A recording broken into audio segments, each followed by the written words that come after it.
Ann Rush, and I am the founder and CEO of Elasta Jobs. And thanks so much for making time to join us on the Ivy podcast today.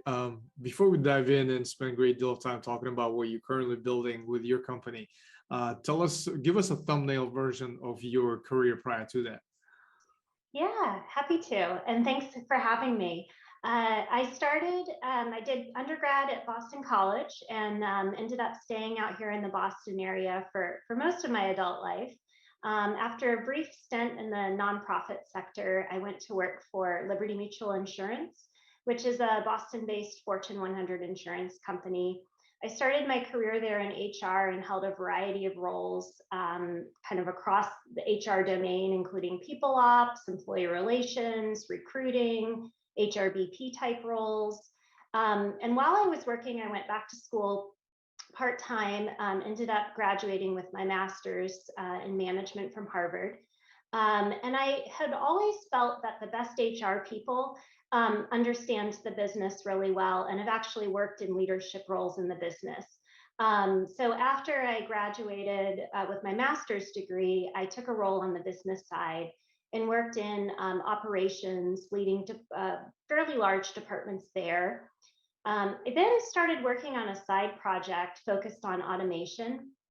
And I loved the work so much that I ended up going over to a team focused on emerging tech. And so I kind of continued to work in both roles within the business, technology, and HR.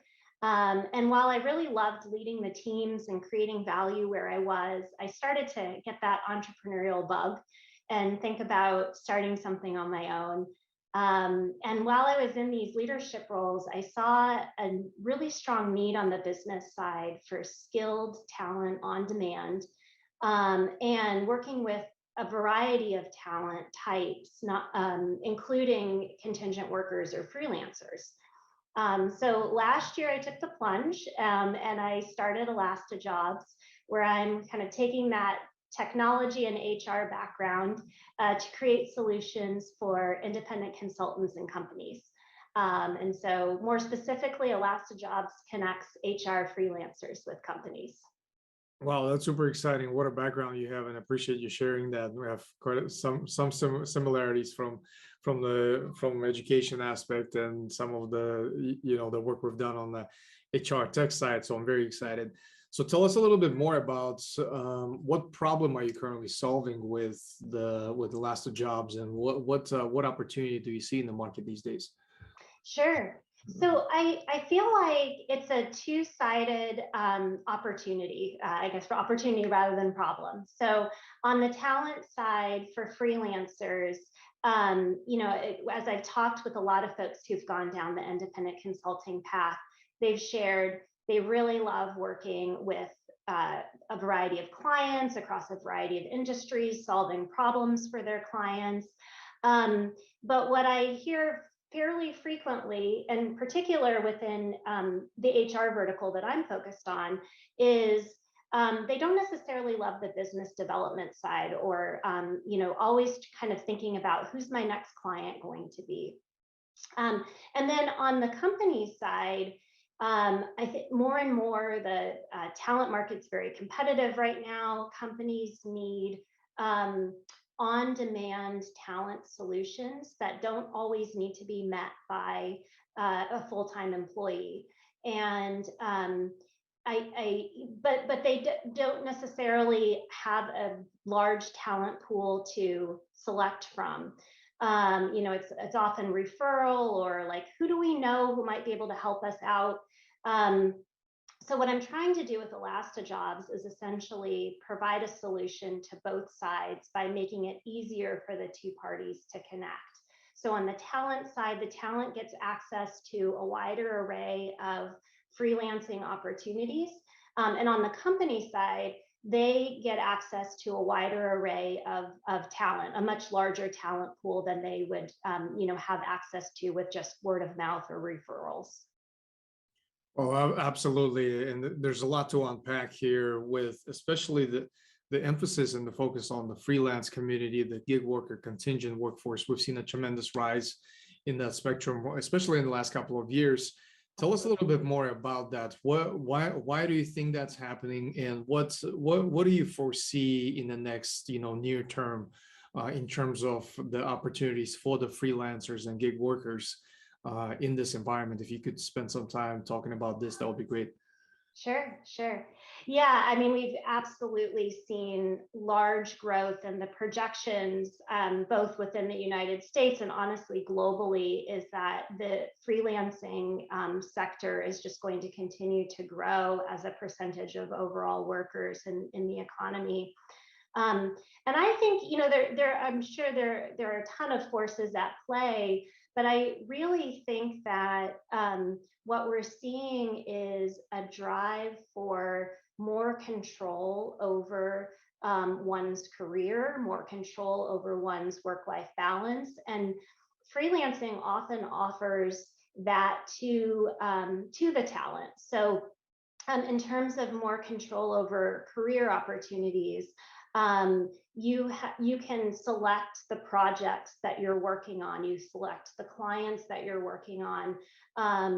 You're often getting exposure to different industries than if you just worked at one company, different types of projects and solving problems for different clients. So it's in my mind, it's great for career development. And I think a lot of people are realizing that it gives them an opportunity to develop more quickly than maybe with just working with one company. The other thing that I think is super important is work-life balance and finding the right balance. And I believe that freelancing really offers that to a lot of people. So you're much more in control of the number of projects that you take on. You're more in control of where you work. So many freelancers are remote only. And it really offers that flexibility that I think workers are more and more looking for. And the other thing that I think that is happening is companies are more comfortable working with skilled, independent talent. And so the ability to have a career as a freelancer, because companies are more comfortable leveraging freelancers, is there too. So it's just kind of increasing on both sides. Yeah, absolutely. Those are definitely very interesting trends that especially you building the company around that particular spectrum of the labor shortage that we also all been experiencing in the past couple of years. Right. Shifting to a completely virtual environment, a lot of companies thought that that's going to really help, but also competition 10x. So there's definitely a lot of opportunity that you're talking about. Having spent a few years in HR and HR tech, obviously you do a lot of research in that space, and there's a lot of innovation happening, especially on the technology side. Tell us a little bit more about what excites you these days in terms of the technology in HR and the trends that you're observing. Yeah, that's a great question. And I truly think that all these things are converging at such a great time for us. So on the technology side, I think a lot of it has been around enabling a great employee experience no matter where you're working. So I think the fact that 2 years ago we all needed to shift to remote work, or at least a very large percentage of companies needed to shift to remote work. You need the right HR technologies in place to enable that. So I think we've seen exciting developments, in particular in the collaboration technology front. So making it easier for employees to connect with one another remotely and in different ways too. So I think that's a great space. Some of the more traditional HR technologies too, we're definitely seeing become more sophisticated, more user friendly. I think we're seeing consumer grade quality with HR technology, where I think in the past, frequently HR technology was like, behind the scenes, back office, let's spend the least amount of money possible on it. Whereas now it's employee facing, and employees want a good experience. So this is the way companies communicate with their talent. This is the way the talent collaborates. This is the way they evaluate performance and receive recognition.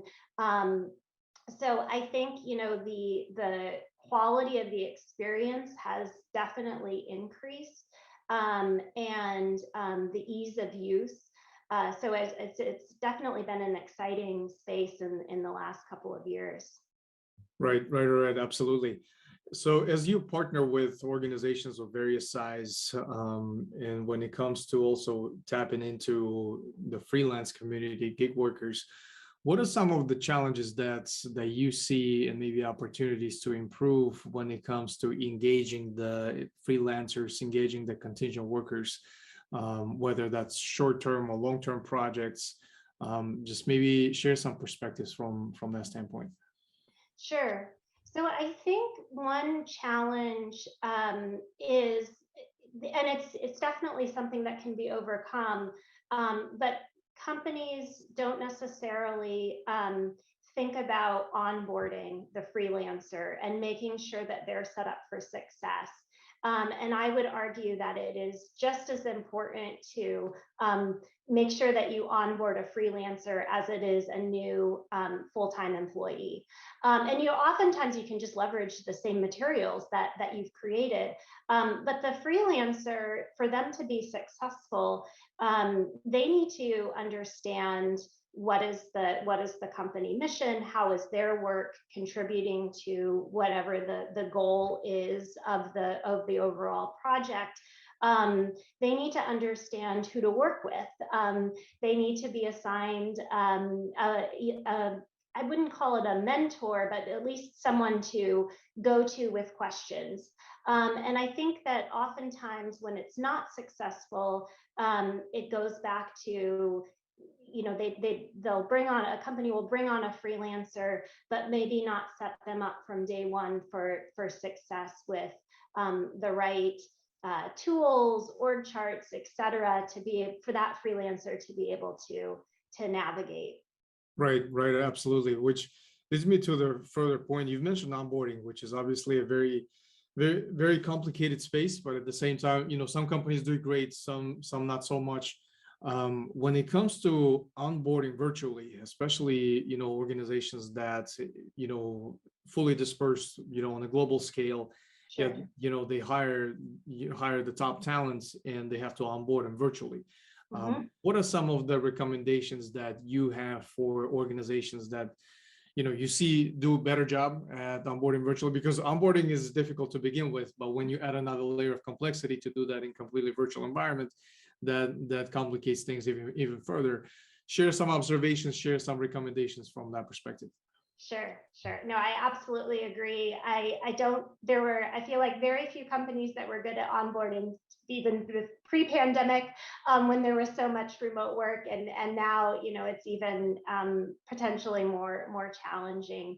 I really think it goes back to making sure that you're investing the time needed to onboard the individual. So, I think there's certainly, especially for mid to larger size companies, templates and things that can be created that can provide the foundation of the experience. So information about the company, information about the mission, the vision, goals, org structure, how do teams fit together and work together to accomplish goals. A lot of that base information is necessary for, across the board, and should be put together so that any new employee can kind of get up to speed and learn. And some of the ways to make it more engaging remotely is to intersperse it with videos, maybe set aside executive, like video chats or lunch and learns for new employees, so that it's not all just reading, a PowerPoint or reading a lengthy 100-page employee handbook. And so I think that's the foundation, right? But then you need to think about, as a manager, you need to think about it at the individual level of how am I going to onboard this individual and make sure that she or he feels welcome. So it's thinking about things like sharing team norms, finding someone on the team that can be a buddy to the new employee, so that they're paired up and meeting on a regular basis, to just answer questions or talk about how to navigate at the company. Making sure that as a manager, you can't do a walk by each day, obviously, but you can check in each day, whether it's just a quick, hello and check in via Slack, or something more formal, a half-hour one-on-one, or conversation. But it's really important to make sure that the individual has contact with you as a manager, with their team members, and with the larger company on a very regular basis as they get up to speed. Right. Absolutely. Thank you for sharing some of these perspectives. If you are a freelancer, if you are in those shoes these days, maybe share some thoughts around what would you be investing into further in terms of whether that's a particular skill set or a particular network you tap into, to really position yourself to what's to come next. Obviously, we don't know what it is, but at the same time, to increase your chances to continuously be engaged in different projects and with different clients. What are some of the things that freelancers can really do these days to maximize their the opportunities? Yeah, that's a great question. I think it's first and foremost setting up your sort of personal branding and presence online. And so thinking about what are you good at and what do you want to be known for? And how do you make sure that as you post via social media or potentially write articles in your area of expertise, how do you ensure that all of that kind of supports that you're a thought leader in the field that you're working in? I think it's at each time you work with a client, checking in with them, to see if they're would be willing to provide a testimonial, or at least can you anonymize their company's information and use that as a case study or as an example. So I think it's really important that it's probably not just enough to do great work unless you already have more clients than you can handle and a huge referral network.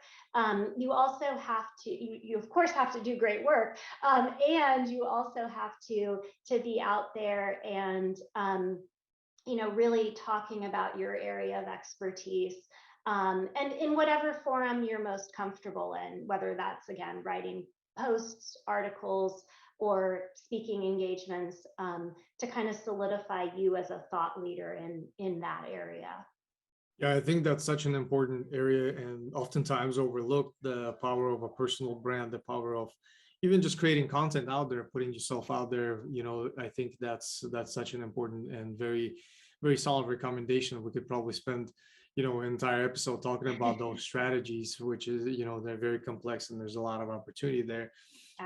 The other area I wanted to touch upon with you is interviewing, especially in the virtual hybrid environment. It's just like with everything else, adds another layer of complexity. With interviews, just having too much emphasis on what are the weaknesses that I can tolerate in that particular candidate versus highlighting what are the strengths that are missing on the team, and can that particular candidate fill that void. Share your thoughts on how to improve that space. How can, maybe you can set better expectations with the hiring managers, but at the same time to create that two-way street of a conversation between the candidate and the hiring team or hiring managers, to really maximize the chances of that probability of making an offer and things like that. So if you could share some from that perspective.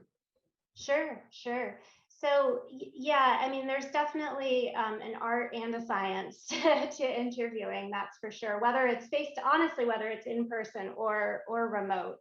I do, with it being remote, or if for a company it is remote only, highly encourage video on both sides. It's only fair if you're asking the candidate to be on video that you be on video yourself.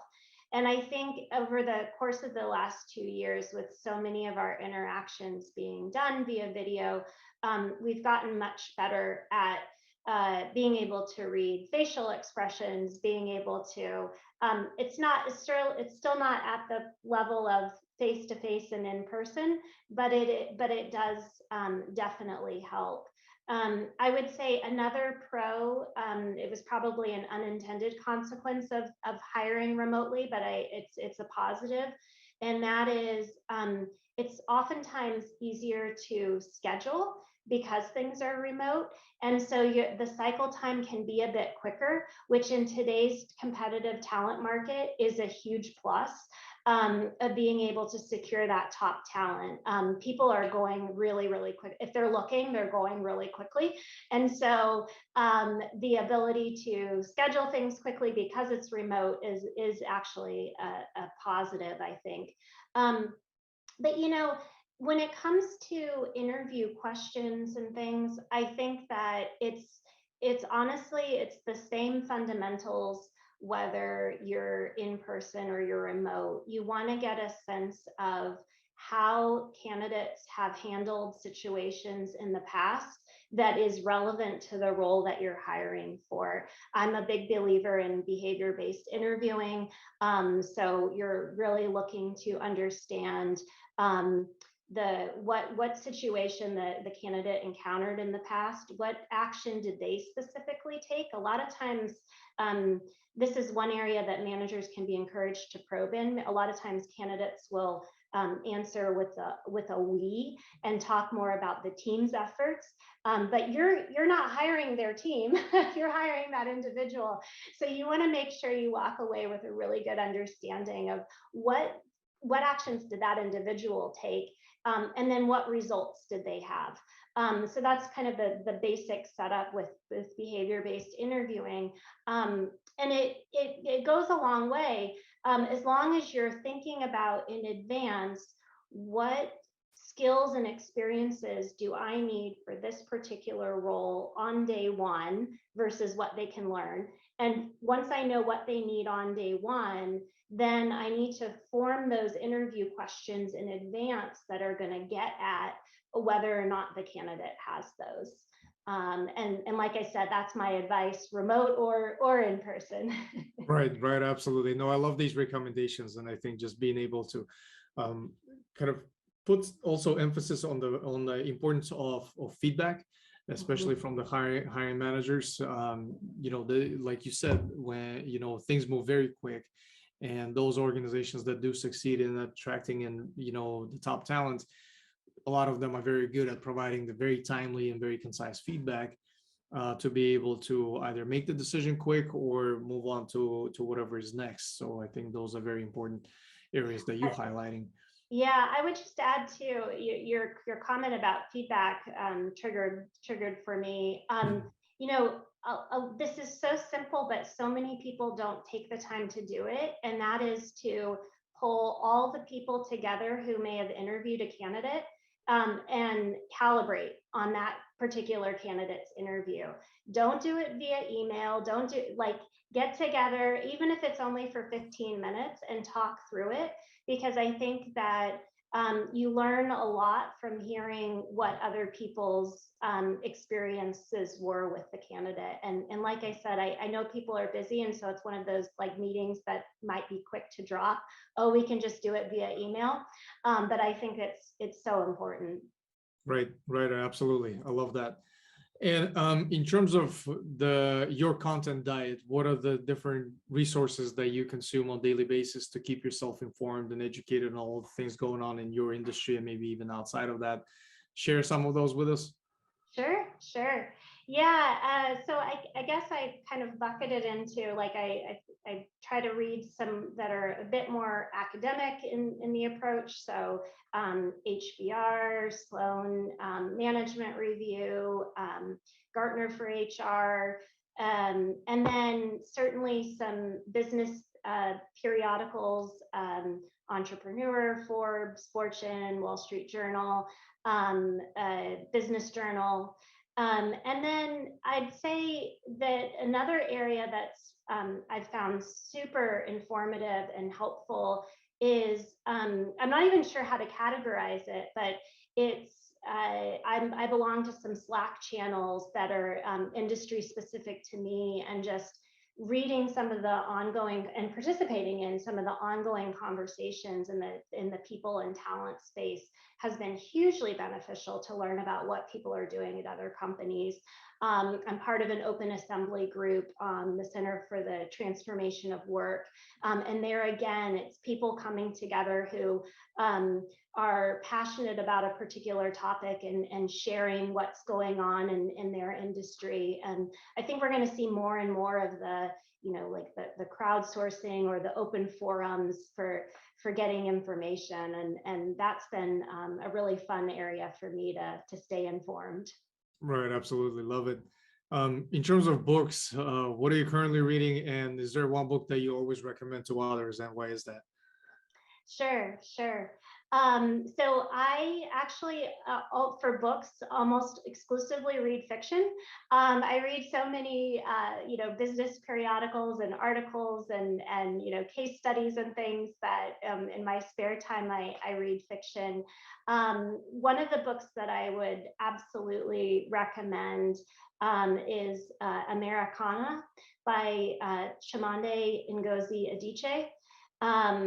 And it's just an incredible, she's number one, an incredible author, and I've loved everything I've read by her. She writes very compelling characters that really help you kind of dive in and live the experience that the characters are living. But I select that book in particular because for my own DEI journey and development, really reading about and understanding the perspective. So she's a Nigerian writer, and in Americana, she is writing about what it is like to be Black in America, but not grow up as a Black person in America. And for me, to be able to read about her, it is fiction, but it's based off of her experiences, and to be able to read characters that are written with such empathy, and it helped me to get a better understanding of what that experience was like for her. So highly recommend her as an author. Well, that sounds fabulous, and I appreciate those recommendations. And for our listeners, we'll make those titles available in the show notes. And I can't thank you enough for your time today. It was very short and insightful conversation. I personally learned quite a bit. And what I love doing with all the guests is do a follow-up recording in about a year where we revisit the conversation from a year ago and see if everything we've discussed still makes sense, still applies. So I'm definitely looking forward to doing that with you as well. That sounds fun.